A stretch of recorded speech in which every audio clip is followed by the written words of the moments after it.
परिचय। श्याम और राम अपने चाचा जी के फार्म हाउस पर हैं। वे पेड़ के आसपास खेल रहे हैं। वे पेड़ पर लगे पके अमरूदों को देखकर खुश हैं। क्या हम कुछ अमरूद खा सकते हैं चाचा जी? बिल्कुल बेटा, मैं तुम दोनों के लिए अमरूद लाता हूं। ये कितने स्वादिष्ट हैं। श्याम, उस पक्षी को देखो। यहां तक कि पक्षी भी पके हुए अमरूदों का आनंद ले रहे हैं। हाँ, जंतु पौधों से अनेक वस्तुएं जैसे फल, छाया, ऑक्सीजन आदि प्राप्त करते हैं। बच्चों, लेकिन क्या तुम जानते हो कि जंतु भी पौधों को अनेक वस्तुएं देते हैं? सच में चाचा जी, किंतु वो कैसे? चाचा जी, कृपया इसके विषय में हमें और अधिक बताएं। तो ठीक है, आओ मैं तुम्हें सजीव वस्तुओं की एक दूसरे पर निर्भरता के विषय में विस्तार से बताता हूं। आओ सीखें। पौधों और जंतुओं की एक दूसरे पर निर्भरता का वर्णन करना।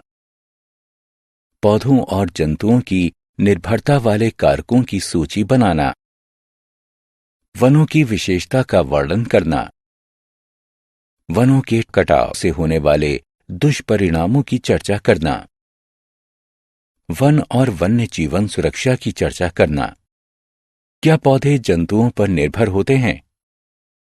पौधों से जंतुओं को भोजन, ऑक्सीजन और आश्रय प्राप्त होता है। क्या वे इसके बदले में पौधों को कुछ देते हैं? हाँ, पौधों को अपना भोजन बनाने के लिए कार्बन डाइऑक्साइड की आवश्यकता होती है। जब जंतु सांस बाहर छोड़ते हैं तो वे कार्बन डाइऑक्साइड निकालते हैं, जो कि पौधों को प्रकाश संश्लेषण की प्रक्रिया द्वारा उनका भोजन बनाने में सहायता करती है। बीज प्रकीर्णन द्वारा अपने बीजों के विकास के लिए पौधे पूर्ण रूप से जंतुओं पर निर्भर रहते हैं। क्या आप जानते हैं कैसे? फूलों से मकरंद चूसने के लिए जब अनेक कीट, मक्खियां और तितलियां उनके ऊपर बैठते हैं तो उनके परागकण उनके पैरों के निचले भाग से चिपक जाते हैं। जब वे एक फूल से दूसरे फूल पर जाते हैं तो वे अपने पैरों में चिपके हुए उन परागकणों को फैला देते हैं। फलों का चमकदार मीठा गूदा पक्षियों और जंतुओं को अपनी तरफ आकर्षित करता है। पक्षी और जंतु फलों को खाते हैं और बीजों के प्रकीर्णन में सहायता करते हैं। इस तरह जंतु पौधों के अस्तित्व को बनाए रखने में और उनके फलने फूलने में सहायता करते हैं।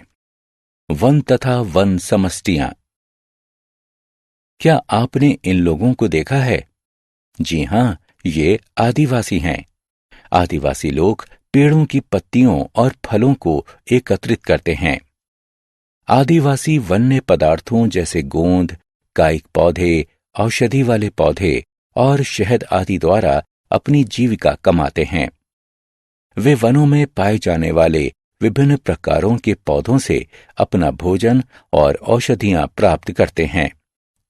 आदिवासी कुछ पेड़ों जैसे बरगद और पीपल की पूजा करते हैं। पेड़ों के प्रति ये आदर पेड़ों के संरक्षण में सहायता करता है। वनों का महत्व। श्याम वन की हरियाली को देखकर अति उत्साहित है। वनों से हमारे जीवन को अनेक लाभ मिलते हैं। आओ इनमें से कुछ लाभों के बारे में जानते हैं। वायु। वन ऑक्सीजन को निकालकर वायु को शुद्ध बनाते हैं। औषधि। वन में पाए जाने वाले अनेक पौधे औषधियों के स्रोत हैं। उनके लगभग सभी भागों जैसे जड़ों, छाल और पत्तियों का औषधीय मूल है। जल। वन बारिश के जल के बहाव को कम करके और उसे छानकर जल की गुणवत्ता को सुधारते हैं। वे जल विभाजकों की भी रक्षा करते हैं। लकड़ियां। फर्नीचर, जहाज और घर बनाने के लिए हम वनों से लकड़ियां प्राप्त करते हैं। भोजन के उत्पाद। वनों से हम विभिन्न किस्म के फल और शहद प्राप्त करते हैं। छाया।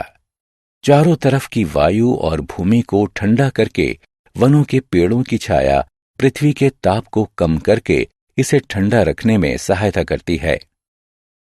ठंडक। वाष्पीकरण और वाष्पोत्सर्जन के दौरान वन सौर ऊष्मा को अवशोषित करने में सहायता करते हैं। कार्बन डाइऑक्साइड का स्तर। ये कार्बन डाइऑक्साइड के स्तर को बनाए रखते हैं और इस प्रकार से पौधों की वृद्धि को बढ़ाते हैं। स्थानीय जलवायु। ये स्थानीय जलवायु को बनाए रखने में सहायता करते हैं और इस प्रकार से जलवायु में होने वाले बदलाव से भी लड़ने में सहायता करते हैं। आओ खेलें। चित्र को उठाकर सही कथन के नीचे दिए गए बॉक्स में रखें। वनों का कटाव। जब श्याम, राम और उनके चाचा जी वन के दूसरे छोर पर पहुंचे तो उन्होंने देखा कि कुछ लोग पेड़ों को काट रहे थे। आप पेड़ों को क्यों काट रहे हैं? हम इस जमीन पर चावल उगाएंगे। चाचा जी ने श्याम और राम को बताया कि बढ़ती हुई जनसंख्या और अनाज की बढ़ती हुई डिमांड के कारण वन उपजाऊ जमीन में परिवर्तित होते जा रहे हैं। वनों के कृषि वाली भूमि में परिवर्तित होने के कारण ही अधिक वन कटाव हो रहा है। लकड़ियों की प्राप्ति के लिए पेड़ों की अनगिनत कटाई से वनों का अधिक क्षय होता है। वनों के कटाव के कारण लाखों प्रजातियों के वास स्थानों का खोना सबसे भयंकर दुष्परिणाम है। वनों के कटाव से जलवायु में भी बदलाव आता है क्योंकि पेड़ ग्रीन हाउस गैसों को अवशोषित करते हैं। वनों के कटने के परिणाम स्वरूप ग्लोबल वार्मिंग बढ़ती है। हमें ये जान लेना चाहिए कि हम पेड़ों के बिना जीवित नहीं रह सकते हैं। वन की सुरक्षा। हमें वनों की सुरक्षा करनी चाहिए। वनों की सुरक्षा के लिए सबसे पहला कदम यह है कि कृषि करने या रहने के लिए जमीन की प्राप्ति के लिए अधिक संख्या में वनों के काटने को रोकना चाहिए। यह भी आवश्यक है कि वन्य जंतुओं की खाल, उनके सींग या दांतों के लिए उन्हें मारना या उनका अवैध शिकार नहीं करना चाहिए। वन्य जीवों के मारने के विरुद्ध सरकार द्वारा लागू किए गए कानून तथा नियमों का सख्ती से पालन करना चाहिए। संरक्षित वन क्षेत्र वन्य जीव अभयारण्य कहलाता है। Project tiger. अचानक राम ने एक बोर्ड देखा जिस पर लिखा था बाघ को बचाएं। वो अपने चाचा जी से पूछता है, चाचा जी, इस बोर्ड पर बाघ को बचाएं क्यों लिखा है? बेटा, प्राचीन समय से लोग जंतुओं की खाल, उनकी हड्डियों और उनके पंजों के लिए उनका अवैध शिकार करते आए हैं। वे लोग इस बात की चिंता नहीं करते कि इससे जीवन की विविधता पर क्या प्रभाव पड़ेगा। इसके परिणाम स्वरूप पृथ्वी से हम लोग अनेक प्रजातियों को हमेशा के लिए खो चुके हैं। भारतीय बाघ भी इनमें से एक है। भारतीय सरकार बाघों को बचाने के लिए कदम उठा चुकी है। उसे ही प्रोजेक्ट टाइगर का नाम दिया गया है।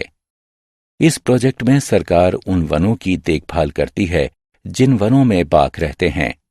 ये वन बाघ अभयारण्य कहलाते हैं। इन वनों में बाघों को मारना और पेड़ों को काटना एक दंडनीय अपराध है। हमने क्या चर्चा की? पौधे जंतुओं को भोजन, आश्रय और ऑक्सीजन देते हैं। जंतु पौधों को कार्बन डाइऑक्साइड देते हैं जिसकी सहायता से पौधे अपना भोजन बनाते हैं। पक्षी और जंतु पौधों के बीजों के प्राकीर्णन में सहायता करते हैं। आदिवासी वन्य पदार्थों जैसे गोंद, कायिक पौधे, औषधि वाले पौधे और शहद आदि द्वारा अपनी जीविका कमाते हैं। अनेक वन्य पौधों की जड़ें, छाल और पत्तियां औषधियों के स्रोत हैं। फर्नीचर, जहाज और घर बनाने के लिए वनों से हम लकड़ियां प्राप्त करते हैं। वनों से हम विभिन्न किस्म के फल और शहद प्राप्त करते हैं। वन सौर ऊष्मा को अवशोषित करने में सहायता करते हैं। हम वनों को निम्न प्रकार से बचा सकते हैं। उपजाऊ भूमि को विकसित करने या रहने के लिए पेड़ों की अंधाधुंध कटाई को रोकना चाहिए। वन्य जंतुओं को उनकी खाल, सींगों या दांतों के लिए उन्हें मारना या उनका अवैध शिकार नहीं करना चाहिए।